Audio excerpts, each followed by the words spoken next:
Hi, everybody.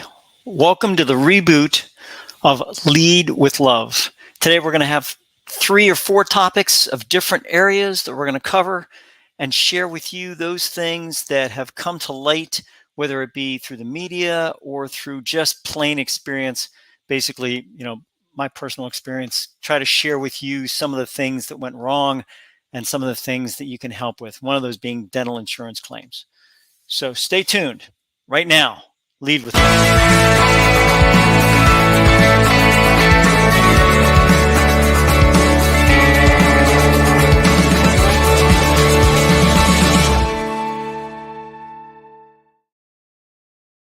everybody. My name is Chris Greco. For the next 30 minutes, you'll be talking about leading with love, LOVE, learn, offer, value, and educate. This comes from my book, Love is the Answer. LOVE is the answer. It's available at lulu.com or through amazon.com. Love is the answer. LOVE, learn, offer, value, educate is the answer. And you can find it that way with my name, lulu.com.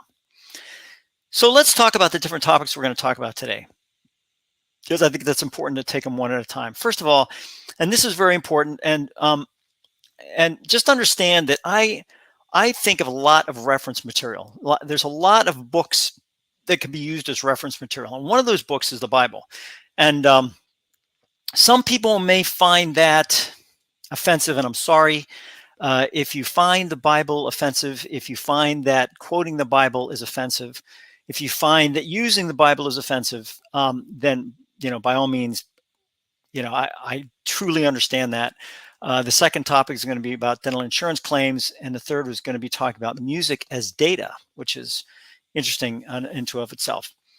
But today I'm going to talk about Jesus as the first one. Jesus is a great project manager. And I think, I was in church the other day and I was listening to this reading, and it's from Luke, and it's I'm not going to go through the whole reading, but I think it's very important to understand, that there's a lot of common sense. There's a lot of common sense out there. And this is a piece of common sense. And I think it's really interesting how Luke quotes Jesus during this area. And when he does that, he is, it's very, very interesting. And I just want to take a few minutes to do that, and then we'll talk about dental insurance claims. So this is the reading here, and it's from Luke 14:25-33. And this is from the United States Conference of Catholic Bishops. It is, the Catholic side of it. Again, some people might say, oh, well, I'm a Protestant, or, I'm Presbyterian. I don't really believe in the Catholic stuff. I get all that. And you can look that up in your own Bible, look Luke 25 or Luke 14:25-33, and there may be a different aspect of it. But this is the one I want to talk about. Is which of you, wishing to construct a tower, does not first sit down and calculate the cost to see if there is enough for its completion? Now, how common sense is that? Right? How common sense. Otherwise, after laying the foundation and finding himself unable to finish the work, the onlookers should laugh at him and say, this one began to build, but did not have the resources to finish. The one thing that's covered in project management, and it's covered over and over and over again, are resources, right? It's, yes, there's requirements, and you have to have the ability to have requirements, right? And the requirements are important, because that is absolutely the number one thing. And a lot of people sit back and they go, what is that? Requirements. You have to have requirements, good, solid requirements, not just, we'd like to have a bridge. What kind of bridge do you want? How long is it going to be? What do you want it to link? All of a sudden it goes all these different things. Construct a tower. A tower for what? Are you going to have is it going to be a brick tower? Is it going to be a metal tower? What's it going to have on top? Is it going to be a cell phone tower? Is it going to be a tower to take power across? Is it going to be a tower? What kind of tower are we talking about? So all these things have to go on there. And with every single requirement, and I tell this to all my project management trainees, with every single requirement, right? So one requirement equals one or more risks, right? So one requirement, you have one requirement, you have one or more risks for that requirement. So every requirement you make, every single one, should have an associated risk with it. Now, a lot of times people take the requirements and risks and they separate those. They go, oh, what's the risk on this project? Just take your requirements. Take your requirements and then you go to the risks. But all that to be considered is that what it is. The onlookers should laugh at him and say, this one began to build but did not have the resources to finish. Or what king marching into battle would not first sit down and decide whether the 10,000 troops he can successfully oppose another king advancing upon him with 20,000 troops? But if not, while he is still far away, he will send a delegation to ask for peace terms. So this is what I'm talking about. We talk about different aspects, and we talk about, especially when you talk about, using different references. And a lot of people don't realize that the Bible is a great reference, as are other religious texts. Don't get me wrong. It just happens that I came across this one. But if you're in church and you come across another reference, theological reference, you can use that. It's not that it's not that common sense is narrowly defined in the Bible. That's it. It doesn't work that way.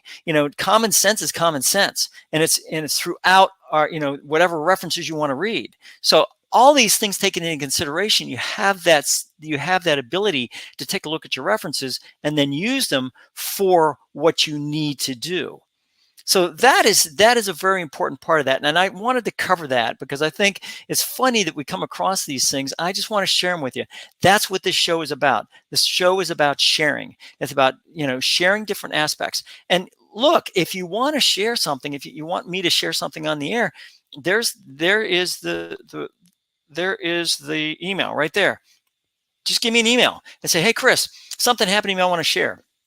I'd be more than happy to give you credit on that. That's not a problem at all. But this is a learn, offer, value, educate. This is, I learn, and then from the learning, I offer it to you because I value you. I value you as an individual.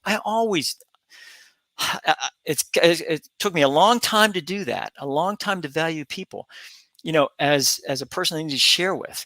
And, keeping knowledge, when you keep knowledge, it's, what's the phrase? If you have a light, why keep it under a basket?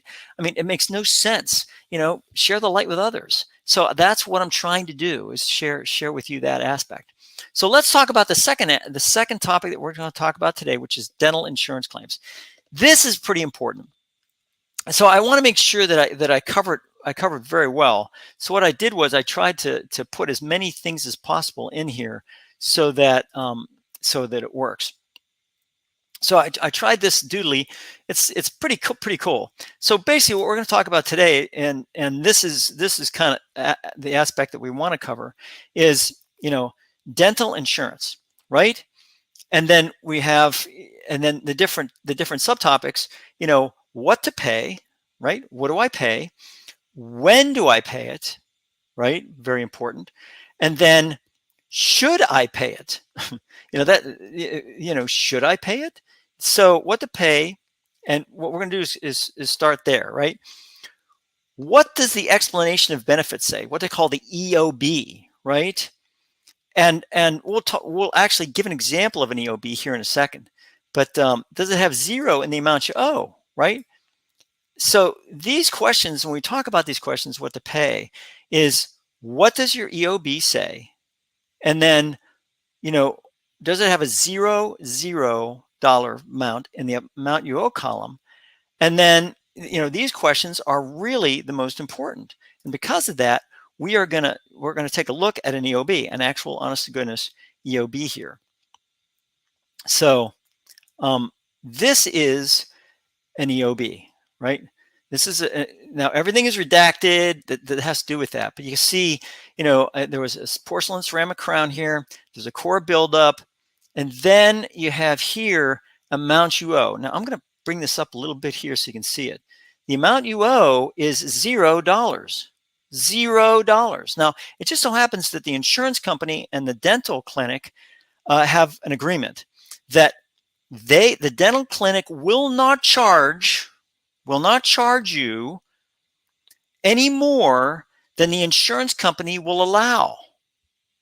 And this is very, very important. When I called the insurance company about this, they basically said that this was the deal, that they will not, the dental clinic will not charge you any more than what is allowed through the procedure by by the the the uh, um, the dental area, the dental insurance.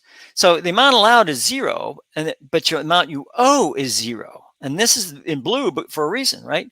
The amount you owe is zero. And then it talks about the different notes, and those notes are very important. And you need to read those notes, right? Rejected due to restricted documentation. The required documentation was not submitted.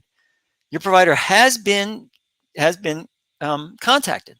So at this point, and I think this is very important. At this point, we sit down and we say, okay, what happens next, type thing. So what do we do, right? So it's all about the money. It's all about aspects. So now we talk about the different aspects of, the main issue in this whole thing is that patients feel the need to pay the bills. I know I do. If I get a bill, then I feel the obligation to pay it. And it seems to be the case with older patients, the seniors that are out there, they get a bill, and most of them will pay it. Some of them will fight it, which I've learned fighting it is better. The dental office may send you a bill saying you owe the amount on the bill. But what you need to do is check to see what that bill is, and check to make sure that it's not charging you for something that the insurance company says you owe $0. Okay. If the amount you owe on the bill is different from the EOB amount, pay only the amount owed on the EOB. And you call them and you tell them, look, the explanation benefits say I owe this much. That's how much you're getting. And that's it. Because basically what they're saying is with this, and this is pretty important too. I was told this. When they put here the amount you owe, when they put here the amount you owe is zero, right? Because I think that's pretty important. When they put the amount you owe is zero right here. So basically what that means is that means you owe no money. They can't bill you. The dental, they can, of course. The dental office can bill you, but you call them and you say, look, the EOB says amount I owe is zero. I don't give you any money till the insurance company, because you're a premier partner, or whatever you want to call it, with the insurance company. I don't owe you any money till these insurance claims are properly filed and properly completed. And the thing is, and my mistake, and it's a mistake that I admit readily, is I paid my bill. So once I paid the bill, they had their money, and they probably had more money from me than they would have gotten from the actual insurance claim. So basically what happened is that I gave them actually more money than I needed to give, I probably needed to give them. That is my fault. It's totally, I take absolute responsibility for that. My lack, ignorance is no excuse of the law. Same thing here. I messed up. Now, I fought it somewhat, and I was able to get some money back, but not nearly the amount that I actually paid in. And that's okay. Bottom line is I don't blame the dental office, because the dental office, they're out to make money, and they give you a service and they expect to be paid, right? And I don't blame the insurance company, because the insurance company is trying to do their best to do whatever they can do to send you EOBs and whatever else. Next time, I read the bill, I read this whole thing, I read amount you owe is zero, I pay nothing, zero. If they give me a bill, I call them and say, I'm sorry, but until this claim is settled and whatever else, I still owe you $0, 0 cents. If you want any more information or whatever else, contact the insurance company. You contact the insurance company and you take it out with them. In the meantime, I owe you no money. And the thing is, the nice thing about this is all legal documentation. So if they attempt in any way, shape, or form to go for collection or anything else, as long as you keep these EOBs and as long as you document what you're doing, and every so often you maybe call the insurance company, make sure everything's okay. Bottom line is that you can take all that and you can pretty much fight any type of collection or anything else that they have to do. So don't be scared. Don't be scared to make that known. But that is what we're talking about. So getting back to the actual presentation. So if the amount you owe is different, remember, you only owe the amount on the EOB. So, that's That's what it does. And that's, here's your invoice, right? And the invoice is, talks about different aspects and what's going on and all that. So this is, and interestingly enough, when you talk about a bill and you get a bill, it gets scary, right? Because all of a sudden it's like, wow, what do we do? How's that all work, right? So it's not, you know, a call to the dental office will usually be warranted should the bill arrive and not reconcile with the EOB. You got to call them because they may not know. The billing and the billing department and the claim submission department may not even be, talking to each other. So you have to be careful about that. Make sure that everybody knows what's going on, right? So if the dental the amount is especially important of the dental officer is if the dental office is a partner with your dental insurance. If they're a partner, and the insurance company told me, they cannot charge you any more than is allowed by the insurance. I mean, when they told me that, it was like, wow, that's part of the deal with the dental office. That's correct. So basically, it's like, wow, that's a very, very interesting. I know that's the way it's supposed to go, but I never realized it's the way it does go, right? So, I mean, it's those types of things when we talk about, how we're doing and what's going on there. We'll only accept the amount allowed by the insurance company. That's it. The caveat, right? That partnership, that's a partnership. Some call premier partnerships, some call it, whatever you want to call it. It's just, it's those types of things. So that's what we're talking about. So, the summary is this, always check your EOB when you get it, right? Always check to see how much you owe. Always call the dental office if you have any questions or anything else that you have to do with that.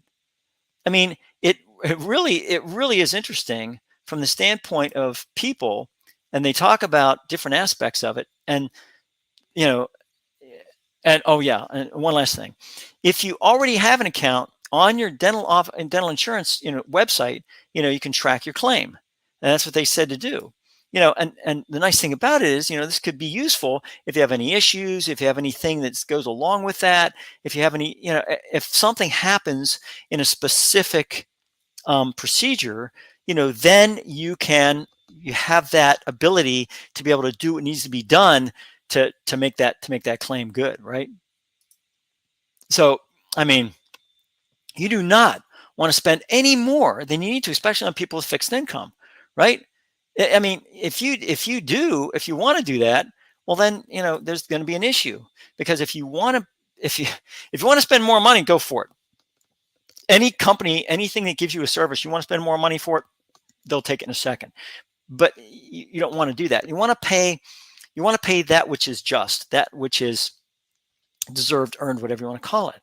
And the thing is that, I get real antsy whenever I get a bill. It's like, oh my gosh, I got to pay this bill. I don't want, because it will act on your credit rating. I mean, if you don't act on a certain bill, if you don't pay a bill, that could develop into a credit rating issue. So it's best to get that reconciled right away. Call the dental office, call the dental insurance company, make sure that everything is covered, make sure the situation is, and I know it's a pain. I know it's inconvenient. I get it. This bit was 6 months, 7 months in the making. It was just a mess.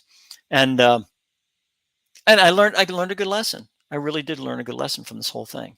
So that's basically, the areas I wanted to cover today. The last thing I wanted to cover was the music as data. And I just wanted to cover this real quickly. And in the show, I used to have the data show. And that's why I think this Lead with Love, I think what I'm going to do is I'm going to try to take this into the data aspect and into the worldview. It's going to try to cover a lot more things, because it seems people, they love these little snippets, boom, boom, boom, boom, boom. When you go into something and you go on, people just don't like to do that. So music is data. What is music? So music, everyone sits back and goes, how in heaven's name can you possibly have music as data? Well, let's take a look at this real quick. And I think this is kind of cool. So I'm going to go to uh, I'm going to go to,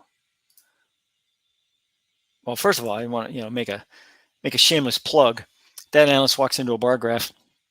Just want to let you know, it's on Amazon. It's my book. It has to do with funny research studies, things that seem a little bit ridiculous, but anyways, that's the way it goes. So let's talk about this for a second. So let's talk about um, what they call the. I'm going to put in here the magic formula of music hits, right?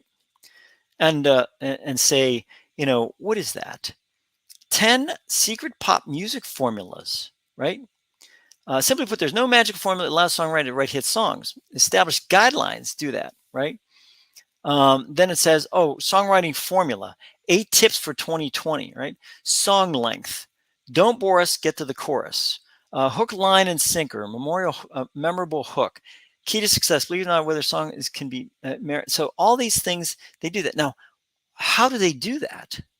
How do they get this type of formula? How do they figure it out, right? Is there for TikTok song success? Showcase the magic formula for making hit music. The hit songwriting formula. 8 tips for 2020 at this point in time. So let's just take a look at that. How to write songs. Call Me Maybe Deconstructed, right? Can song lyrics predict hits? And this is, song lyrics of the 1950s. So, I mean, basically what happens is when you have an open library like this, you can open a PDF, you can take a look at this. But I love looking at it because basically what it's built on data. You see this right here? Built on data, folks. I mean, we're just going to open this PDF here. But, we're just going to open a PDF. So if we, oh, well, never mind on that. I don't want that. Forget that. So if you have, a certain amount of data, and also remember, music only has 8 keys, right? It's only got 8.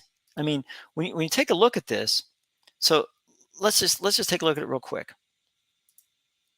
So if you have A, B, C, D, E, F, G, right? Those are the notes that you can deal with. That's it. There are no other notes other than A, B, C, D, E, F, G. Now, everyone says, well, yeah, there's sharps and flats. Yes, there are. There's A sharp, there's B flat. B sharp is actually C, so B and C. C flat is actually B.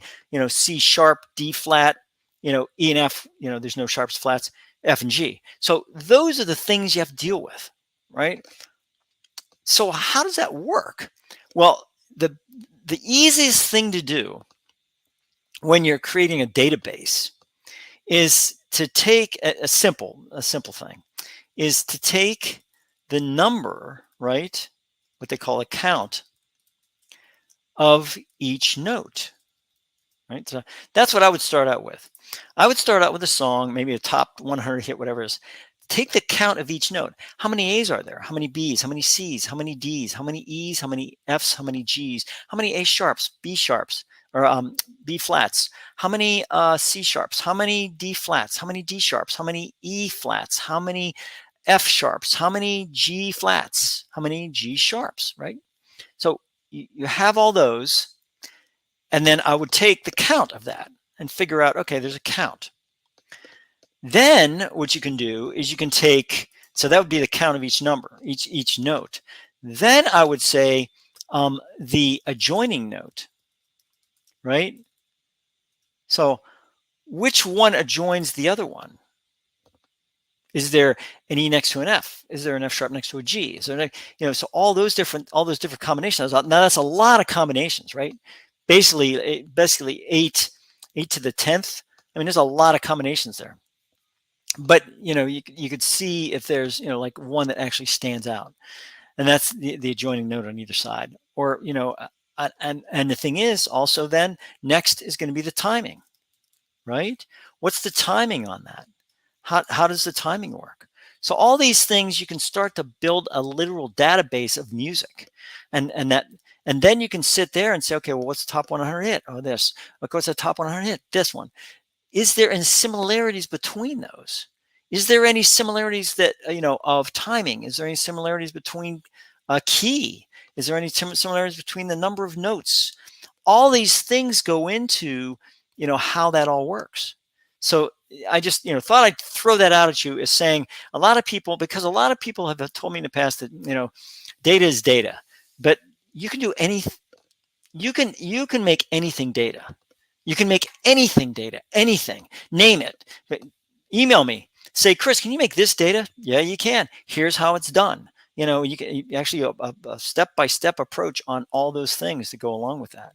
So this is what I want to leave you with, is that one, from the project management point of view, because that's what we talked about in the beginning, is requirements are important as a part of a resource of project management. Number one, right? Second part we talked about, dental insurance claims, is know what your explanation of benefits says and how much you really owe. That's really important. And finally, the last part was music is data. Anything can be data, even music, because music can be you can drill down into music to the point where you can see it, where you can take it and numerically define the sheet of music, numerically define it. So all these things go into what's going on. And those are the things that have to do with sharing. And that's what I wanted to share with you this Thanksgiving week. And please have a great Thanksgiving. Please spend time with your family. Please tell them that you love them. Please, please, please, give as much as you can, share as much as you can, and be as patient as tolerant as you can with your family, because chances are something's going to crop up and you need to during the holidays, because it always does. And, there's things. Last Christmas, we didn't have any heat for 3-4 days during Christmas. Not a lot of fun. It was very cold here. So it's those types of things. You just have to be kind of patient at times, and, a lot of tolerance, and it just all works. So with that, I'm going to say to you that love is extremely important. And when you learn something and then you offer that information to somebody else, you value them as a person, and you also help educate them in the way of maybe how not to do things, and share with them and help them in their lives. If you impact one person in your life, think of how many times that person will impact other people, and how those people will impact other people. And all of a sudden, you have a lot better world, because that is what it's all about, is sharing. You must share, even if people don't want to listen. Sooner or later, they'll listen. Sooner or later, it'll just, all you're doing is planting the seed, letting it grow. It'll probably turn out that they'll say it's their idea, but who cares? As long as it helps them to conduct themselves in the society in which they are. So, folks, please learn, offer, value, and educate. Love is the answer. Have a happy Thanksgiving. Take care. Bye.